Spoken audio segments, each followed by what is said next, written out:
ONGC Reliance ఆధ్వర్యంలో సుమారు 6 నుండి 8 నెలల పాటు సముద్రంలో జరిగే సిస్మిక్ సర్వే సందర్భంలో చేపల వేట వృత్తిగా జీవించే మత్స్యకారులకు జీవనోపాధి కల్పించకపోతే ఆ సర్వేను అడ్డుకుంటామని కాకినాడ సిటీ ఎమ్మెల్యే ద్వారంపూడి చంద్రశేఖర్ రెడ్డి స్పష్టం చేశారు. మంగళవారం Kakinada MP Vanga Geetha Viswanath, rural MLA Kurasala Kannababu, MLC Kari పద్మశ్రీతో కలిసి సిస్మిక్ సర్వే కాలంలో మత్స్యకారులకు జరిగే నష్టంపై కలెక్టర్ కృతికా శుక్లాకు వినతిపత్రం అందజేశారు.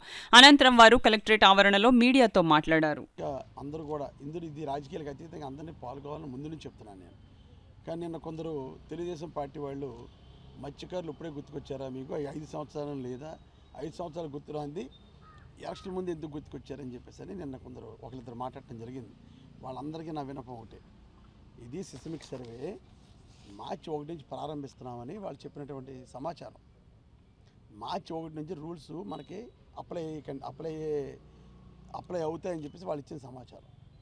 కానీ ఈ సమాచారాన్ని ఫిషింగ్ డిపార్ట్మెంట్ వాళ్ళు మత్స్యకారు సోదరులకి ఎవరికి చెప్పకుండా ఉంచితే దాని ప్రకారం మేమందరం తీసుకుని మార్చి 1 నుంచి ఉద్యమం స్టార్ట్ చేసాం. ఈ ఉద్యమం మార్చి 1 స్టార్ట్ చేసాం. మార్చి 1 నుంచి వాళ్ళు సర్వే చేస్తున్నారు. తప్పకుండా సర్వేని ఆపుతాం.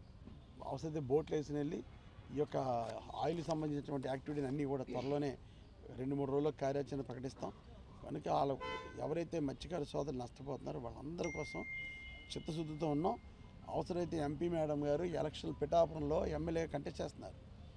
ఎంపీ మేడం గారు బిజీగా ఉన్నా కూడా ఢిల్లీ వెళ్ళి దీన్ని పరిశీలిస్తానని కూడా ఎంపీ మేడం గారు చెప్పడం జరిగింది. అది బాధ్యత. అంటే వైఎస్ఆర్ పార్టీ నాయకులు కానీ మేమందరం అంత బాధ్యతగా ఉన్నాం. కనుక మేము ఎవరు కూడా పార్టీలకు అది ఈ రోజు కాదు, రేపు చేసినా ఎల్లుండి చేసినా మీ అందరూ పార్టీలకు అతీతంగానే కన్నబాబు కానీ మా ఎమ్మెల్సీ గారు కానీ నేను కానీ మా ఎంపీ మేడం గీత గారు కానీ పార్టీలకు అతీతంగానే పనిచేస్తామని ఈ సందర్భంగా తెలియజేసుకుంటూ